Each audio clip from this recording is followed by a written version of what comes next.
জয়পুরহাটে চাহিদার তুলনায় বাড়তি উৎপাদন সত্ত্বেও হিমাগারে মজুদ রেখে বাড়ানো হচ্ছে আলুর দাম। ভোক্তাদের অভিযোগ যে বাজার মনিটরিংয়ে যথাযথ না থাকায় নিয়ন্ত্রণ করা যাচ্ছে না পরিস্থিতি। জয়পুরহাট থেকে হারুনুর রশিদের রিপোর্টে বিস্তারিত। নগদে ৫০০ টাকা বা তার বেশি পেমেন্টে পেতে পারেন ঢাকায় জমিসহ ২০ কোটি টাকার পুরস্কার। বাজারে দাম কমাতে ভূমিকা রাখে জয়পুরহাট জেলা থেকে আলুর যোগান, কিন্তু এবার বিপত্তি বাড়তি উৎপাদনের এই জেলাতেই হিমাগারে মজুদ রেখে বাড়িয়ে দেওয়া হচ্ছে আলুর দাম। তথ্য বলছে জেলার ১৯টি হিমাগারে এখনো মজুদ প্রায় ২.৫ লাখ টন আলু, বিপরীতে চাহিদা ৪০,০০০ টন। আর উৎপাদন খরচের হিসাবে কেজিতে ২০ টাকা খরচ করে কৃষক হিমাগারে বিক্রি করেন ৪০ টাকায়। পাইকারি বাজারে ৪৪ টাকা পর্যন্ত দাম হলেও খুচরা পর্যায়ে বিক্রি হচ্ছে ৭০ টাকা পর্যন্ত। চোখের সামনে আবাদ হওয়া আলু কিনতে হচ্ছে বাড়তি দামে, কষ্টটাও তাই বেশি।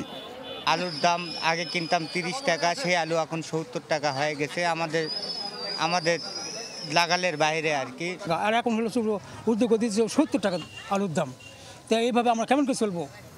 দাম নিয়ে অসন্তোষ কৃষকেরও, পাচ্ছেন না ন্যায্য দাম। অসহায় খুচরা ব্যবসায়ীরাও বাজার অস্থিতিশীল করার পিছনে আনা হচ্ছে হিমাগারের ভাড়া বৃদ্ধি সহ নানা ইস্যু। এক মণ আলু বেচতে গেলে ১ কেজি ঘাটতি হয়, ১ কেজি পলি লাগে, দোকান খরচা আছে। ৬৫ কিনলে ৬৭ ৬৮ পরে ৭০ বিক্রি। এই আলু এত দামে কেনার পরে সরকার কখনো কোনো দিন যদি আমাদেরকে বলে এই আলু এই দামে ছাড়তে হবে এবং এই আলু এই দামে বিক্রি করতে হবে, আমরা তাহলে ব্যবসায়ীরা কি করব? কিন্তু দাম বৃদ্ধির কারসাজি যে মধ্যস্বত্বভোগী ওই সিন্ডিকেটের, তা ফুটে ওঠে মজুতদারদের বক্তব্যই, যারা ঘোষণা দিয়ে বাড়িয়েছেন আলুর দাম। এখানে একটা সিন্ডিকেট কাজ করতেছে, এই ব্যাপারে জেলা প্রশাসনের একটা সভা হয়েছে হিমাগার মালিকদের নিয়ে। এই সিন্ডিকেট ভাঙার জন্য আমরা প্রয়োজনীয় আইনগত ব্যবস্থা গ্রহণ করব। দাম বৃদ্ধি নিয়ে স্বভাবসুলভ বক্তব্যই উঠে এলো এই কর্মকর্তার কণ্ঠে।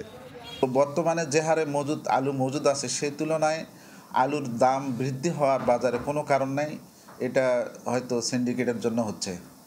জয়পুরহাটে প্রায় ৩৯,০০০ হেক্টর জমিতে বছরে উৎপাদন হয় প্রায় ৯ লাখ টন আলু।